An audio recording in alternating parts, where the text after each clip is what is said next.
استارات و پشتی بہت کے خواجے عثمان ہارون مدد کن یا معین الدین چشتی مدد کن یا معین الدین چشتی مدد کن یا معین الدین چشتی۔ ممبر پر رونق افروز برادر ذی قدر حضرت مولانا سید محمد قادری صاحب، وہ جمیع ذوی الاحترام ذوی الاحتشام باصفا علماء کرام، حاضرین محفل، پردہ نشین ماں اور بہنوں، السلام علیکم ورحمۃ اللہ وبرکاتہ۔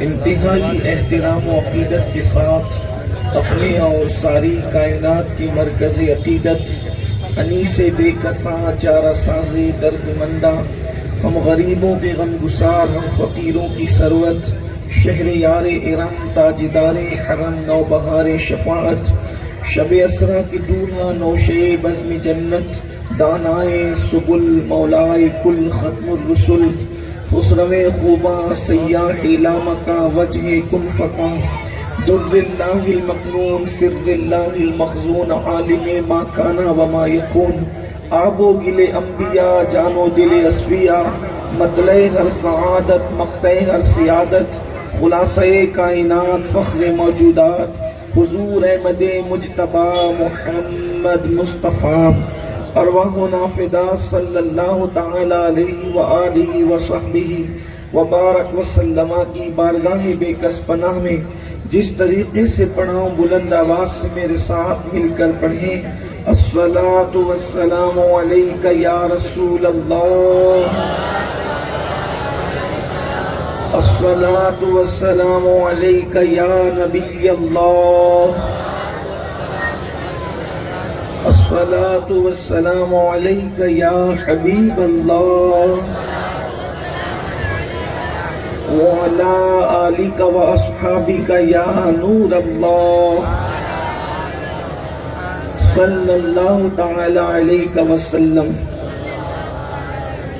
لحد میں عشق رخ شہ کا داغ لے کے چلے، لحد میں عشق رخ شہ کا داغ لے کے چلے، اندھیری رات سنی تھی چراغ لے کے چلے، تیرے غلاموں کا نقش قدم ہے رائے خدا، تیرے غلاموں کا نقش قدم ہے رائے خدا، وہ کیا بہک سکے جو یہ سراغ لے کے چلے، اور جناں بنے گی محبان چار یار کی قبر، جناں بنے گی محبان چار یار کی قبر، جو اپنے سینوں میں یہ چار باغ لے کے چلے۔ معاف کیجیے گا، درود شریف پڑھے ایک مرتبہ، اللہم صلی علی سیدنا و مولانا محمد معدن الجود والکرم والہ الکرام وابنہ الکریم وامتہ الکریمہ یا اکرم الاکرمین وبارک وسلم، صلاۃ و سلام علیک یا رسول اللہ، صلاۃ و سلام علیک یا جد الحسن والحسین۔ آج کی یہ محفل اصلاح عقائد و اعمال کے حوالے سے انعقاد پذیر ہے۔ اسی مناسبت سے بڑی مشہور معروف سورہ مبارکہ کی چند آیات تلاوت کرنے کا شرف حاصل کیا گیا ہے۔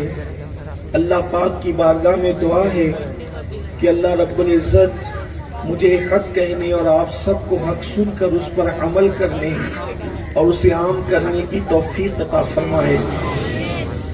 اس وقت جو مسلمانوں کی نئی نسل ہے، جنہیں ہم نوجوان کہتے ہیں، نوجوانوں کے دل و دماغ کے اندر ایک سوال ہے کہ ہم مسلمان تو ہیں، لیکن بحیثیت مسلم ہمارے لیے ترقی کی راہیں مسدود کیوں ہے؟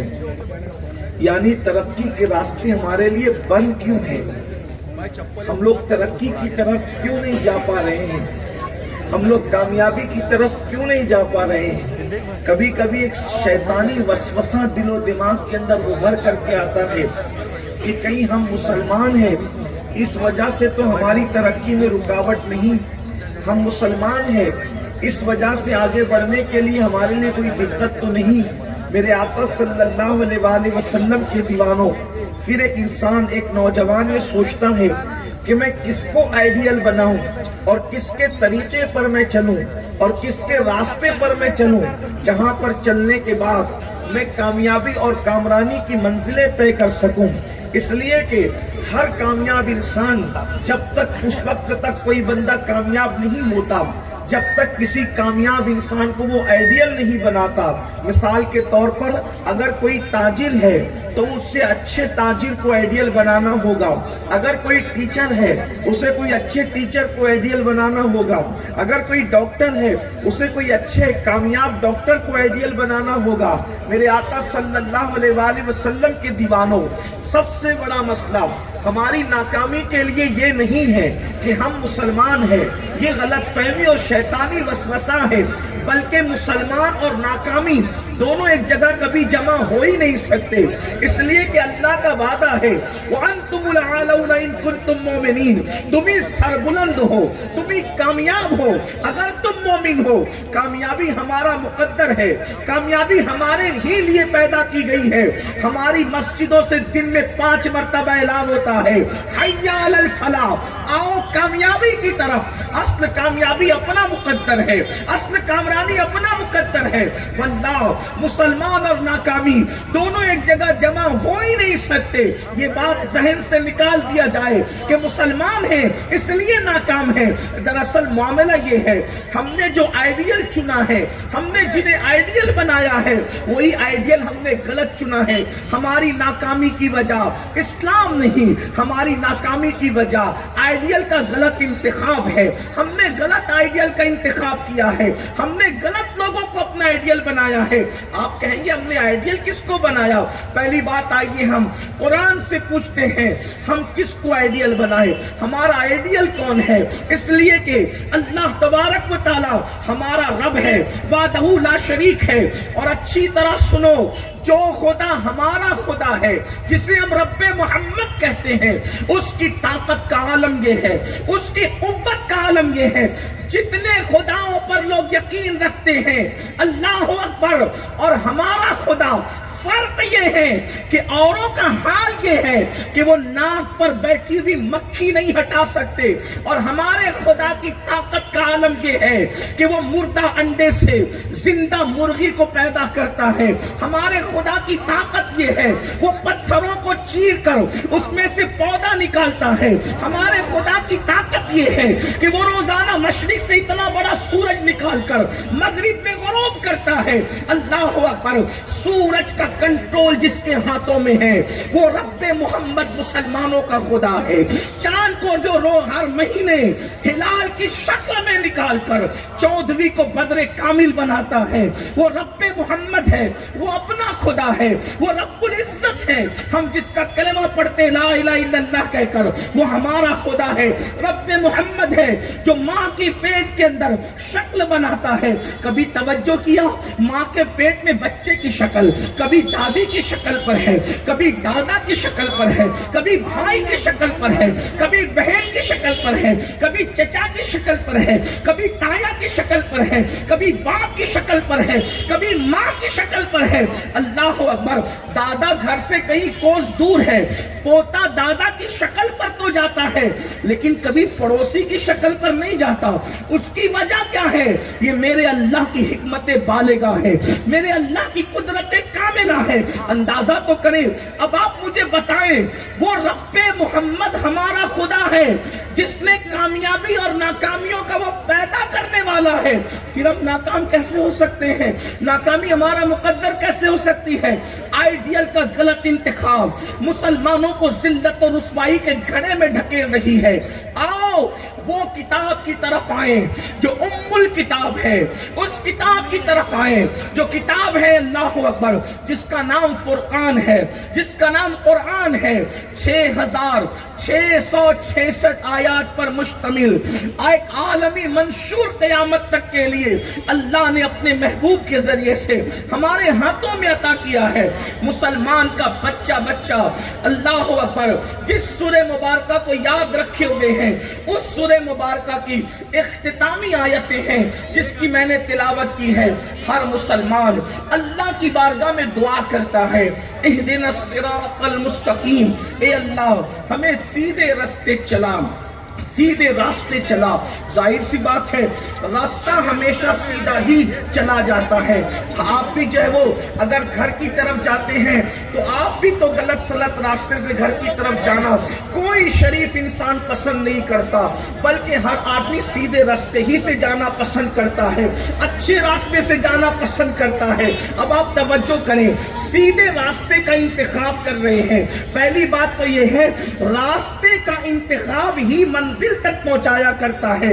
جو انسان راستے کا انتخاب غلط کرے وہ کبھی منزل تک نہیں پہنچ سکتا۔ اس لیے اللہ اپنے بندوں کو سورۃ الفاتحہ کے اندر دعا سکھا رہا ہے۔ کیا دعا کرو؟ اہدنا الصراط المستقیم، ہمیں سیدھا راستہ چلاؤ، ہمیں سیدھا راستہ چلاؤ۔ اور اس کے بعد پھر اب آئیڈیل کی بات طلب کی جا رہی ہے، صراط الذین انعمت علیہم، ان لوگوں کا راستہ ہمیں چلاؤ جن پر تو نے انعام فرمایا، جن پر تو نے احسان فرمایا۔ پتا چلا آئیڈیل مانگا جا رہا ہے اللہ کی طرف سے کہ مولا جن پر تو نے انعام کیا، جن پر تو نے احسان کیا، ان کے راستے ہمیں چلاؤ۔ اب یہاں قرآن تو یہ بات کہہ چکا، لیکن قرآن کی ایک شان ہے، قرآن جب تفسیر بیان کرتا ہے تو کبھی کبھی قرآن تفسیر قرآن بالقرآن کی حیثیت سے قرآن کی بعض آیتوں کی تفسیر ہوا کرتی ہے، اور جب ایسا نہیں ہوتا تو رسول اللہ تفسیر فرماتے ہیں۔ بہرحال لیکن یہاں اس آیہ کریمہ کی تفسیر قرآن کی آیت کی شکل میں جو سب سے افضل ترین تفسیر قرآن کی تفسیر قرآن بالقرآن، یعنی قرآن کی آیات کی تفسیر قرآن کی آیتوں کے ذریعے سے جب ہم نے اللہ سے آئیڈیل مانگا، مولا ہمیں ان کے راستے پر چلا جن پر تم نے انعام فرمایا۔ اب انعام یافتہ بندے کون ہیں؟ تو دوسرے مقام پر فرمایا گیا انعم اللہ علیہم من النبیین والصدیقین والشہداء والصالحین۔ انعام یافتہ بندے وہ ہیں جو انبیاء کرام ہیں، صدیقین ہیں، شہداء ہیں اور اولیاء کرام ہیں۔ چار گروہ کا تذکرہ کیا گیا اور ساتھ ہی ان لوگوں کے راستے سے روک دیا گیا، غیر المغضوب علیہم ولا الضالین۔ اور مولا ہمیں ان کا راستہ نہ چلا جو لوگوں پر جن پر تو نے غضب فرمایا اور جو گمراہ ہو گئے، ان کے راستے ہمیں نہ چلا۔ اب اس کی تفسیر میں اللہ کے رسول علیہ السلام کا فرمان ہے، آقا علیہ السلام فرماتے ہیں مغضوب سے مراد یہودی ہے اور ضالین سے مراد عیسائی ہے۔ اب یہاں پر اندازہ فرمائے آئیڈیل بنانا کس کو ہے؟ اگر مسلمان زمین کے اوپر سے لے کے زمین کے اندر تک کامیابی چاہتے ہیں، قبر کی منزل سے لے کر میدان محشر تک کی کامیابی چاہتے ہیں، اور میدان محشر سے لے کر دخول جنت تک کی کامیابی چاہتے ہیں، آئیڈیل کا انتخاب صحیح کرو۔ ہمارا آئیڈیل کون ہوگا؟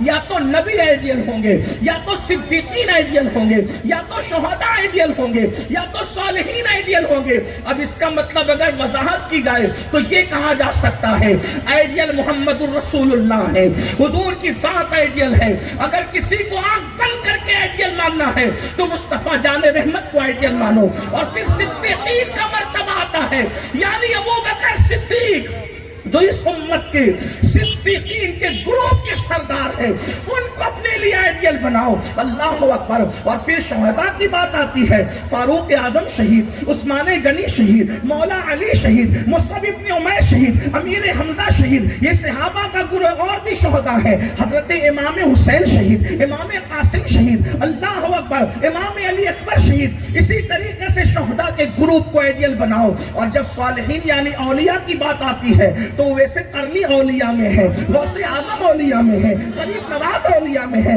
سیدی مسعود سالار غازی اولیاء میں ہے، حضرت سیدنا قطب الدین بختیار کاکی اولیاء میں ہے، محبوب الہی اولیاء میں ہے۔ یعنی پتہ چلا ان چار گروپ کو اپنے لیے آئیڈیل بناؤ۔ اور اس کے بعد قرآن کیا کہتا ہے؟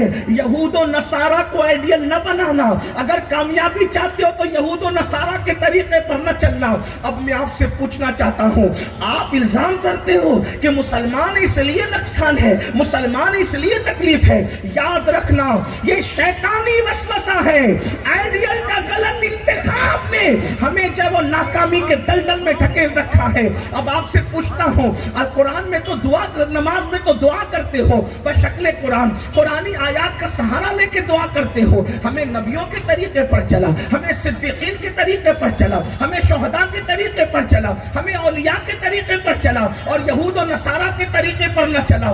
حیرت کی بات یہ ہے، جو قوم نماز میں اللہ سے جو مانگ رہی ہے، نماز کا سلام پھیر کر، بلکہ نماز ہی کے اندر اس کو شعور بھی نہیں ہے، اس کو ادراک بھی نہیں ہے، اندازہ تو فرمائے، بار بار کہہ رہے ہیں جتنی مرتبہ یہ سورت پڑھی جاتی ہے، قرآن کی کوئی سورت اتنی مرتبہ نہیں پڑھی جاتی، جتنی کثرت سے اس سورت کو پڑھا جاتا ہے اتنی کثرت سے اس سورت کو کوئی کبھی کسی اور سورت کو نہیں پڑھا جاتا۔ لیکن پھر بھی سوچو اللہ سے مانگتے کیا ہو اور کرتے کیا ہو۔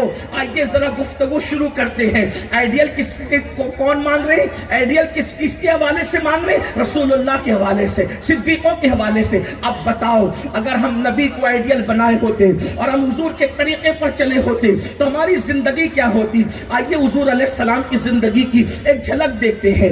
علم ان کا بے مثال، اخلاق ان کا بے مثال، کردار ان کا بے مثال، اللہ اکبر، لوگوں کے ساتھ رہن سہن کا انداز بے مثال، بیوی بچوں کے ساتھ زندگی گزارنے کا انداز بے مثال۔ آپ سے پوچھنا چاہتا ہوں، ہم تو سیریل کو آئیڈیل بنا رہے ہیں، رسول اللہ کی زندگی کو آئیڈیل نہیں بنا رہے ہیں۔ لوگ کہتے ہیں مسلمانوں میں طلاق ہو رہی ہے، میں نے کہا وہ مسلمان جو سیریل کو دیکھ کر کے زندگی جینے کا طریقہ سیکھتے ہیں، طلاقیں ان کے یہاں ہوتی ہے جو محمد الرسول اللہ کو دیکھ کر زندگی گزارنے کا طریقہ سیکھتے ہیں، ان کے گھروں میں کبھی طلاق واقع نہیں ہوتی۔ آپ مجھے بتاؤ، طلاق واقع ہونے سے پہلے تو جھگڑا ہوتا ہے، طلاق واقع ہونے سے پہلے تو مار پیٹ ہوتی ہے، لیکن اللہ اکبر، آج جے میں آپ کو بتاؤں یہ میرے نبی کی شان ہے۔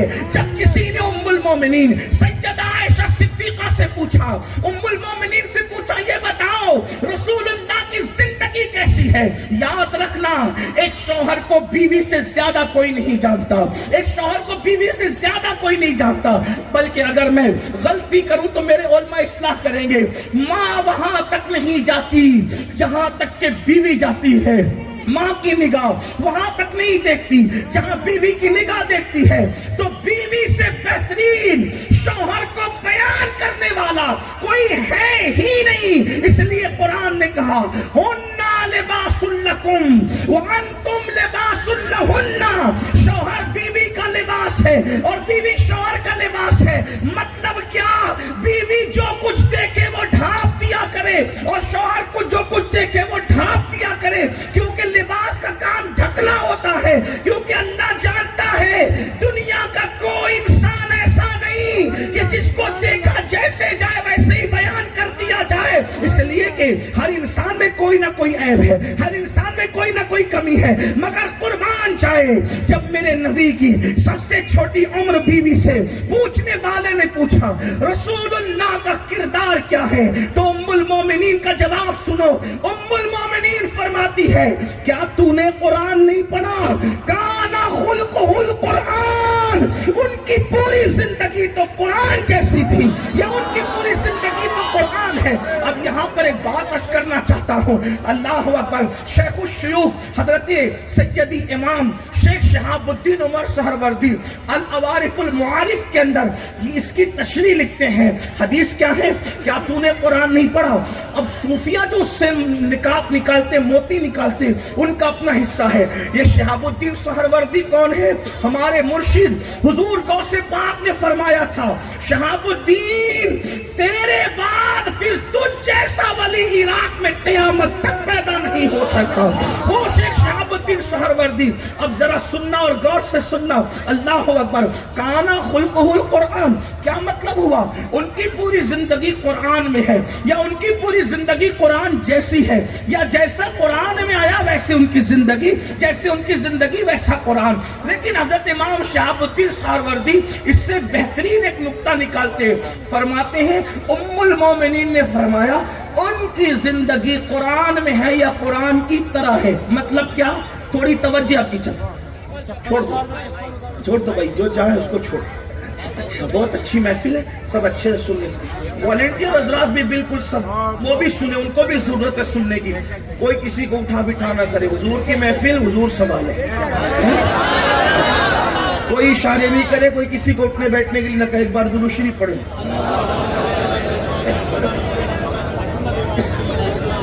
اللہ رب محمد صلی اللہ علیہ وسلم نحن عباد محمد صلی اللہ علیہ وسلم. نعرہ تکبیر. سلام علیکہ یا رسول اللہ صلی اللہ تعالی علیہ وسلم. توجہ فرمائیں, اگر آپ بات سننے آئے ہیں توجہ کریں. ام المومنین کا قول امام شہاب الدین سہروردی کا تفسیرہ, کہتے ہیں کہ حضور کانا خلقہ القرآن, ان کا پورا اخلاق قرآن ہے. تب وہ فرماتے ہیں, تھوڑی مشکل سی گفتگو کی توجہ کریں گے تو بات سمجھ میں آئے گی. کیا فرمایا؟ کانا خلقہ القرآن, ان کا اخلاق قرآن ہے.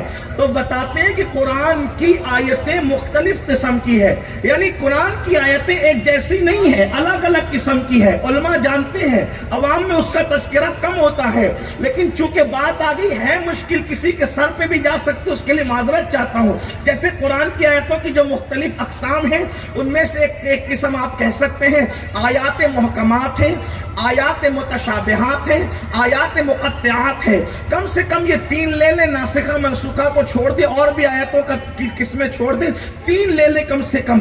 محکمات کس کو کہتے ہیں بات سمجھ میں آئے گی اگر سمجھنا. محکمات کس کو کہتے ہیں؟ جیسے ذالک الکتاب لا ریب فیہ ھدی للمتقین, یعنی کہ جو لکھا ہوا ہے, جو ترجمہ ہے, آسانی کے ساتھ اس کی کوئی تعویل کی ضرورت نہیں. یہ وہ بلند رتبہ کتاب ہے جس میں کوئی شک کی گنجائش نہیں, یعنی کہ جو لکھا ہے وہی سمجھ میں بھی آتا ہے, جو سمجھ میں آتا ہے وہ لکھا بھی ہے, ترجمہ بھی قریب قریب مراد تک کے پہنچ رہا ہے. لیکن ایک یعنی بالکل نارمل سی بات ہے, کسان کو بھی سمجھ میں آئے, ٹیکسی ڈرائیور کو بھی سمجھ میں آئے, جاہل کو بھی سمجھ میں آئے, عالم کو بھی سمجھ میں آئے. یہ کیا ہو گئی؟ آیات محکمات ہو گئی. لیکن دوسری قسم ہے آیات متشابہات, مطلب یہ اتنی مشکل ہے کہ اس کو کسان نہیں سمجھے گا, ٹیکسی ڈرائیور نہیں سمجھے گا, پھلی بیچنے والا نہیں سمجھے گا, چنے چھولے والا نہیں سمجھے گا. یہ سمجھنے میں عام امام مولوی کا کام بھی نہیں ہوگا. یہ امام یعنی کہ وہ واقعی اہل علم جن کو اللہ نے علم عطا کیا ہے, اور وہ بھی ایسا علم جو راسخ علم رکھتے ہیں, علم راسخ رکھتے ہیں, متبحر ہے علم کے معاملے میں. وہ متشابہات سمجھتے ہیں. مطلب کیا؟ جیسے قرآن کہتا ہے کل من علیہا فان ویبقی وجہ ربک ذو الجلال والاکرام, سب فنا ہو جائیں گے, باقی رہنے والی ذات اللہ کی ہے. یہ باقی کا جو ترجمہ کرتے ہیں, حالانکہ لغوی ترجمہ باقی نہیں ہے, یہ باقی کا جو ترجمہ کرتے ہیں اللہ کی ذات باقی رہے گی. اگر وجہ اللہ کا ترجمہ کیا جائے تو بظاہر لغوی اعتبار سے ذات نہیں آتی, بلکہ اس کا مطلب ہوتا ہے چہرہ. اب چہرہ ہو تو چہرہ تو اللہ کا ہے, ہمارا ایمان ہے کیونکہ وجہ اللہ آ گیا, لیکن کیسا ہے اس کو ہمیں نہیں پتا کہ کیسا ہے. کیونکہ یہ نہ سمجھنا کہ ناک ہے, آنکھ ہے, کان ہے, زبان ہے, ہونٹ ہے, یہ سب نہیں, بلکہ وجہ اللہ پر ایمان ہے. لیکن وجہ اللہ کیسا ہے جب جنت میں دیدار کریں گے تب پتا چلے گا. تو اس کو کیا کہتے ہیں؟ یہ آیات متشابہات میں سے ہے. مطلب کیا کہ یہ خواص کو سمجھ میں آتی ہے, عوام اس میں بالکل مداخلت نہیں کر سکتے. لیکن ایک تیسری قسم آیتوں کی بہت آسان کرنے کی کوشش کر رہا ہوں ایک طالب علم ہونے کی حیثیت سے, ورنہ یہ بات بیان کرنے کی ہمت نہیں, لیکن علماء موجود ہے اس لیے عرض کر رہا ہوں. تیسری قسم مقطعات مطلب الف لام میم, اسی طریقے سے الف لام را, کاف ہا یا عین صاد, یہ سب مقطعات میں سے ہے. اب آپ بتائیں, ایک وہ تو محکمات تھی جس کو کسان بھی سمجھ گیا, عالم بھی سمجھ گیا, جاہل بھی سمجھ گیا, ان پڑھ بھی سمجھ گیا. محکمات کو سب سمجھ گئے. لیکن ایک آیت وہ تھی متشابہات, عوام نہیں سمجھا, خواص سمجھے. لیکن الف لام میم کو کوئی خواص میں سے بھی کیا سمجھ سکے؟ ہے کوئی ترجمہ بتانے والا؟ ہے کوئی ترجمہ کرنے والا؟ ارے بلکہ الف لام میم لے کر جبریل آئے تو جبریل آئے تو حضور مسکرائے لگے. تو جبریل نے عرض کیا حضور میں لایا ہوں, مجھے نہیں پتا آپ مسکرا رہے. آقا نے مسکرا کے فرمایا جبریل یہ میرے اور میرے رب کے درمیان ایک راز ہے. اب آپ پتا چلا کہ کچھ آیتیں ایسی ہیں کہ جب تک حضور نہ بتائیں جبریل بھی اس کی بو سے محرم نہیں ہے. تو اب عائشہ صدیقہ ام المومنین کے قول کی طرف آئے, آپ نبی کو آئیڈیل بنانے چلے ہیں. ام المومنین کہہ رہی کانا خلقہ القرآن, ان کی زندگی ان کی سیرت تین قسم کی کہہ لے آپ. جیسے محکمات